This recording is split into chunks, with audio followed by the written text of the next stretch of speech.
Have you ever seen someone so mean that they didn't know they were about to lose everything? Before we start, please hit that like button, share this story, and subscribe to Viral Tales. We want to hear from you. Where are you watching from? Drop your location in the comments because we love hearing from our amazing viewers around the world. Marcus Chin stood in his giant office on the 47th floor, holding his broken phone like it was a dead mouse. His smile was mean, the kind of smile that makes your stomach feel funny. Around the big table sat 10 people in expensive suits. They all worked for Marcus. They all knew he was mean, but nobody said anything because Marcus was their boss. The phone was completely destroyed. The screen was broken into 1,000 pieces. Wires stuck out like spaghetti. The battery looked like a balloon about to pop. Marcus had dropped it during an angry meeting, and now it looked like trash. "Look at this mess," Marcus said loudly. $3,000 gone. I bet even the smartest tech people in this whole building can't fix this thing. In the corner of the room, a young boy was picking up papers from the floor. His name was Tommy Williams. He was only 16 years old. He wore old shoes and simple clothes. Tommy was helping his mom during summer vacation. His mom's name was Elena Williams. She had been cleaning Marcus's office for 15 years. 15 long years of being treated like she was invisible.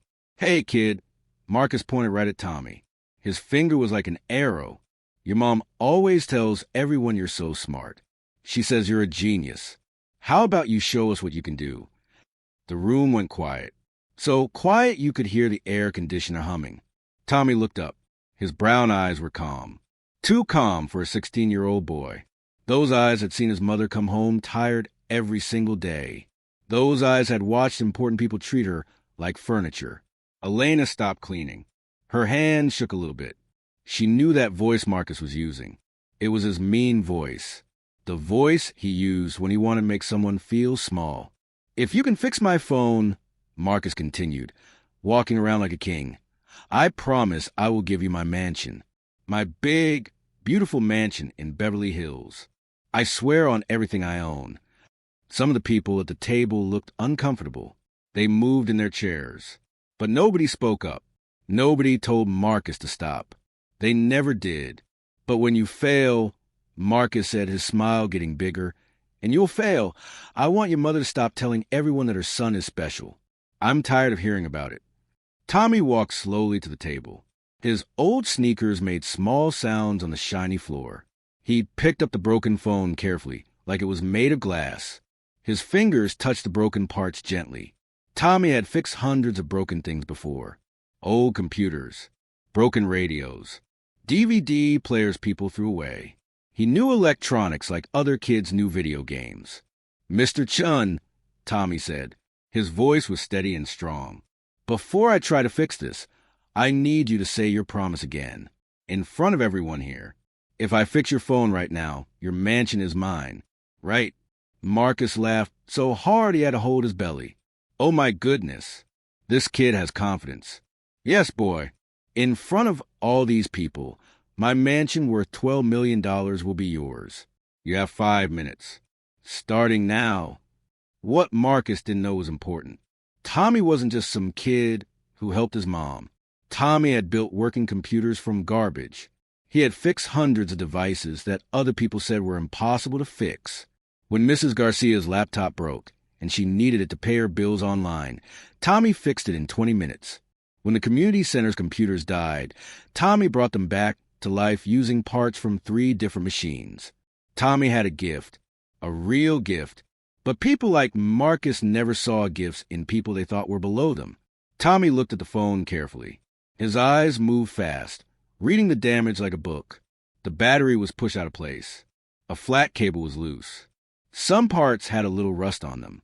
It looked terrible, but Tommy knew something. Sometimes things that look impossible are actually very simple. You just have to know where to look. 2 minutes left, Marcus announced, checking his fancy watch. "I hope you're ready to learn an important lesson, kid.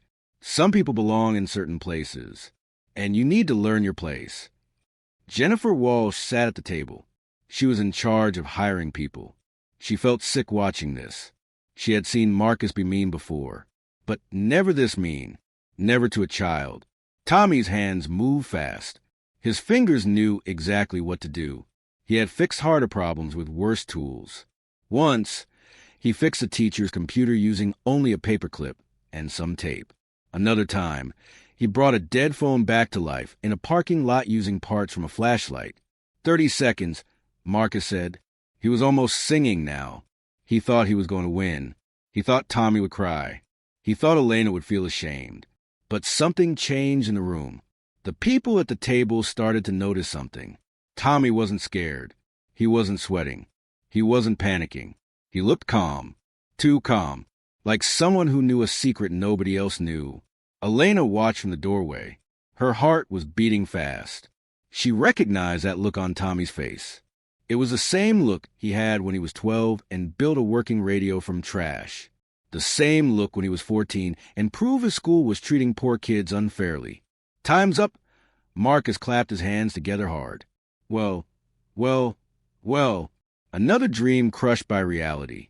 Now, if you'll just admit that your mother has been lying about. But Marcus never finished his sentence. A sound filled the room. A sound nobody expected. The clear, bright sound of a phone turning on. The Apple logo appeared on the screen, glowing white and perfect. The phone that was completely dead 30 seconds ago was coming back to life. The startup music played. The screen lit up. Everything worked perfectly, like the phone had never been broken at all. The silence in the room was so heavy it felt like a blanket. Marcus stared at the phone. His mouth hung open like a fish. The people at the table looked at each other with wide eyes. Jennifer covered her mouth with both hands. And Tommy, still holding the perfect phone, looked up at Marcus with a small smile. A smile that said he knew this would happen. A smile that said this was only the beginning. A smile that meant Marcus Chun had just made the biggest mistake of his entire life. The phone worked perfectly in Tommy's hand. Marcus stared at it like he was seeing a magic trick. His face turned red, then white, then red again. He reached out quickly to grab his phone back. Well, Marcus said, clearing his throat. His voice sounded different now. Nervous. Of course it works. The battery was probably just dead. Anyone can do that kind of repair. It's nothing special. Jennifer Walsh stood up fast. Her chair made a loud scraping sound. Mr. Chun, excuse me, but we all saw that phone. The screen was shattered. The wires were hanging out. The battery looked like it was going to explode. Jennifer, you don't understand technology, Marcus said quickly. Too quickly. It was simple. Any basic repair person could do it. That silly promise I made was just a joke. Obviously. Tommy stood still. He didn't move. He just watched Marcus struggle with his own words. Elena felt her heart racing. Her son had done the impossible. But Marcus was trying to run away from his promise. She had seen this before. Rich people making promises they never planned to keep. Michael Stevens was the money manager at the company. He looked at his notes. Mr. Chun, you said very clearly that you swear on your fortune. You mentioned the Beverly Hills mansion worth $12 million. You were very specific. We all heard it. Michael, you're taking this too seriously. Marcus tried to laugh, but it sounded fake. Obviously, I was exaggerating. No one would really bet a mansion on fixing a phone. Don't be ridiculous. That's when Tommy finally spoke. His voice was calm and clear, like a teacher explaining something simple. Mr. Chun, you're right about one thing. It was a very simple repair. Marcus relaxed a little bit. He thought Tommy was going to let him off the hook. Exactly. See? The boy himself admits it was easy. So simple, Tommy continued, taking one step forward, that anyone with basic knowledge could have fixed it in minutes. Which makes me wonder something. Why couldn't you fix it? And why couldn't your expensive tech people fix it? The question hung in the air like smoke. The people at the table shifted in their seats. They were starting to realize something. This teenager wasn't scared. He wasn't going to back down. He was smarter than any of them had imagined. Or maybe Tommy took another step. You knew exactly what the problem was from the very beginning. Maybe you just wanted to create a situation to embarrass my mother and me in front of everyone. Marcus's face turned dark red.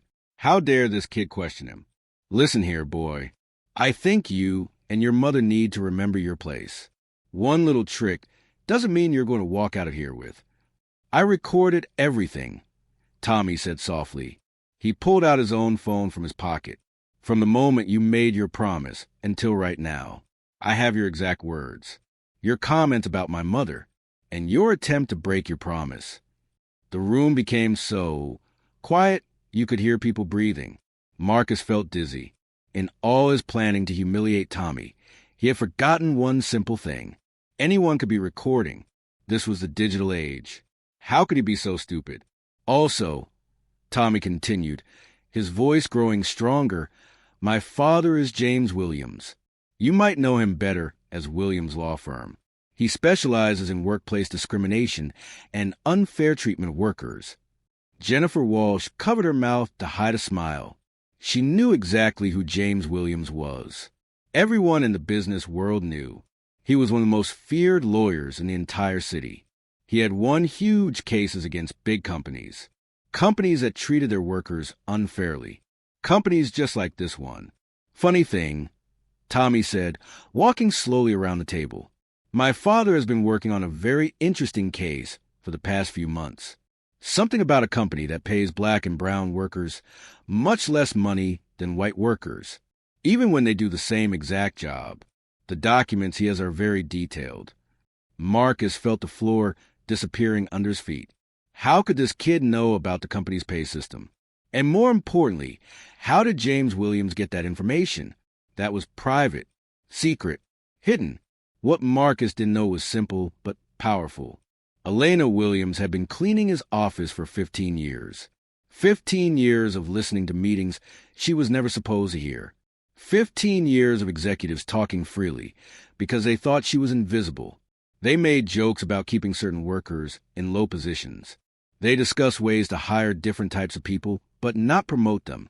They laughed about diversity and equality like it was all a game, and Elena, whom Marcus treated like a piece of furniture, remembered everything, every conversation, every joke, every cruel plan. But don't worry, Mr. Chun, Tommy said, put his phone back in his pocket. I'm not going to use this information unfairly. I just want to make sure you honor your word about the mansion, like any honest man would do. Michael Stevens cleared his throat. Mr. Chun, perhaps we should discuss this in private. No, Tommy said gently but firmly. I think we should continue right here, in front of the same people who heard the original promise. Transparency is important in business. Isn't that what you always say, Mr. Chun?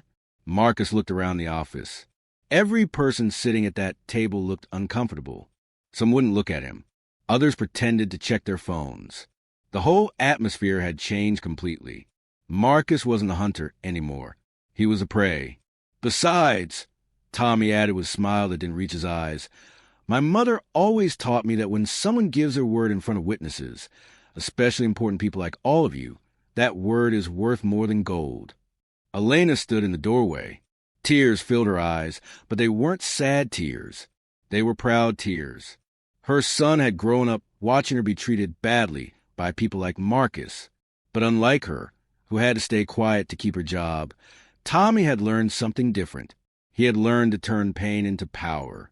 Marcus realized he was trapped, completely trapped. A recording of his promise. Witnesses everywhere. And now the hidden threat that his company's unfair practices would be exposed. Worse than all of that, the son of the maid he had completely underestimated was controlling everything like a chess master. Of course, Marcus finally said. His voice sounded strained, like someone was choking him. A man always keeps his word. But we'll need time to prepare the legal papers for transferring the mansion. I understand perfectly, Tommy nodded. Would 15 days be enough time? My father always says that important property deals need be done correctly and carefully. Every time Tommy said my father, Marcus felt sick to his stomach. Each word sounded like a small threat wrapped in politeness. He was beginning to understand that he had made a terrible mistake. He hadn't just underestimated a boy. He had underestimated an entire family. Jennifer Walsh watched with amazement. This teenager was controlling the whole situation without ever raising his voice or showing anger. It was better than any leadership class she had ever taken at expensive schools. 15 days, Marcus agreed. He had no choice. But this stays between us. Private. Oh, but of course I'm going to tell everyone, Tommy said with real excitement in his voice. A story like this needs to be shared. The generous CEO who gave his mansion to a cleaning lady's son. What an inspiring lesson about recognizing talent no matter where it comes from. Tommy's smile was sweet and innocent, but his eyes showed something different. A calculating intelligence that made Marcus realize he was dealing with someone far more dangerous than he ever imagined. The boy had turned a humiliating situation into a story about corporate kindness, but in a way that made it impossible for Marcus to back out without looking like exactly what he was. A prejudiced man who broke his promises. As the people at the table started leaving in awkward silence, Tommy remained in the center of the office. He had the same calm look he'd had throughout the whole thing, but now there was something extra in his expression. The quiet satisfaction of someone who had just won a game that looked impossible to win from the start. Elena finally walked into the office to collect her cleaning supplies. For the first time in 15 years, Marcus Chun couldn't look her in the eye. What he couldn't know was that this wasn't just one victory. It was only the first move in a much bigger plan. A plan that Tommy had been creating for months while watching his mother suffer in silence. And as Marcus tried to understand how he had lost control to a teenager, one question started to haunt him. If Tommy Williams could plan something this smart at 16 years old, what else could he do with a $12 million mansion and all the attention this story would bring? 3 days passed. 3 days of Marcus Chun barely sleeping. 3 days of him thinking he had found the perfect escape plan. He sat in his expensive Mercedes car, driving to the most expensive law office in the city. He practiced his speech in his head over and over. Thompson, I need you to cancel a verbal contract made under pressure, he said on the phone to his personal lawyer. A minor tried to blackmail me using illegal recordings. We can make this disappear completely. Marcus smiled. He thought he had won. He thought lawyers and money could fix everything. But at that exact same moment, something else was happening across town. James Williams sat in the newsroom of the city's biggest newspaper. With him sat Jennifer Walsh and Michael Stevens. They had come to the lawyer on their own after watching what happened in the office. They couldn't stay silent anymore. I have documented 15 years of unfair treatment, James explained to the investigative reporter, Clara Martinez. He spread thick folders across the table. Papers everywhere.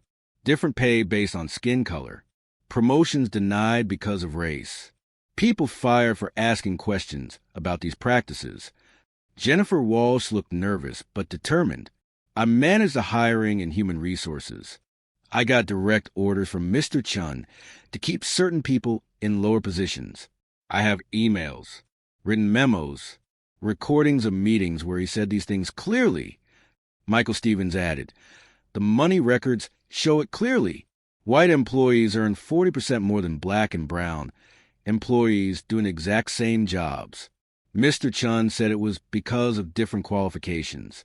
But we have proof that more qualified candidates of color were rejected over and over. Meanwhile, Marcus arrived at his office building feeling confident. He called his legal department immediately. I want to file a lawsuit against James Williams for blackmail and fire Elena Williams right now for being involved in this scheme. He had barely hung up the phone when his assistant ran into the room. Her face was pale. Mr. Chun, there's a reporter from Channel 7 here. She wants to talk about discrimination in the workplace. Marcus felt his blood turn to ice. What discrimination? Tell her we have no comment. Sir, his assistant swallowed hard. She says she has internal documents from our company, and she has people from our own team with her. Marcus ran to the big window. Down below, he saw a news van parked right in front of the building. Reporters were setting up cameras. A crowd was starting to form on the sidewalk. His perfect world was falling apart right before his eyes. The phone rang again. It was Thompson, his lawyer. Marcus, you didn't tell me this James Williams is the same lawyer who won that billion-dollar case against Procorp last year. He's famous for class action lawsuits about discrimination. He has never lost a case. Never. Thompson, that doesn't matter. He's using his underage son to... Marcus, Thompson interrupted. I just received court papers. James Williams is filing a class action lawsuit on behalf of all black and brown employees of your company for the past 15 years. He has evidence, witnesses, internal documents. This is going to cost you hundreds of millions in damages. Marcus dropped the phone. Hundreds of millions. His company, his empire, his reputation. Everything was being destroyed, and not by a teenager, by one of the most powerful lawyers in the country. At that exact moment, Tommy Williams walked calmly into the building. His father walked beside him. A court officer walked with him, too. And Elena Williams walked next to her son. For the first time in 15 years, she wasn't carrying cleaning supplies. She wore a simple suit. She walked with her head high. She walked with dignity. Mr. Chun. Tommy greeted him politely when they reached the office. I came to finalize our agreement about the mansion. My father has prepared all the paperwork. Marcus looked at James Williams. He was a man of average height with gray hair and a modest suit, but his eyes carried the weight of decades fighting for justice. Those eyes had seen many men like Marcus. Those eyes knew how to win. You can't be serious, Marcus said weakly. That was just a joke between your son and me. Mr. Chun, James replied with the same calmness Tommy always showed.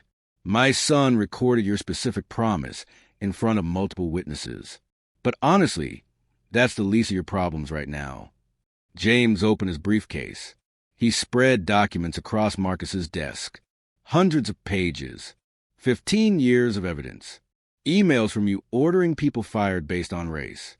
Written instructions about keeping controlled diversity. Recordings of meetings where you called black employees social responsibility quotas. Marcus's face went from confused to terrified. How? How did you get all this? Mom, Tommy said simply.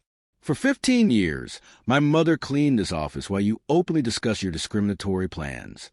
You treated her like furniture. You forgot she has ears. You forgot she has a perfect memory. Elena finally spoke. Her voice was strong after years of forced silence. Every racist joke. Every comment about keeping certain types of people down. Every meeting where you planned how to break labor laws. I heard everything, and I remembered everything. But that's illegal, Marcus protested weakly. Recording without permission. James smiled for first time. Mr. Chun, check your own employment contracts. Every employee, including Elena Williams, signed forms allowing recordings for security and training purposes. Your own paperwork made our evidence collection completely legal. Marcus looked desperately around the office. Through the window, he saw more news vans arriving. His phone wouldn't stop ringing. Shareholders, business partners, the media. Everyone wanted answers. The mansion, Tommy said gently, was just the beginning. We wanted to see if he would honor at least one promise before we revealed everything else. Everything else? Marcus whispered. James opened another folder. Class action lawsuit representing 847 employees. Damages estimated at $340 million.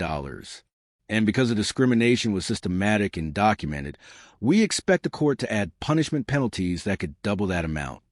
Tommy watched Marcus slowly understand what was happening. Mr. Chun, you always said my mother should know her place. Today, she's learning her place. On the right side of justice.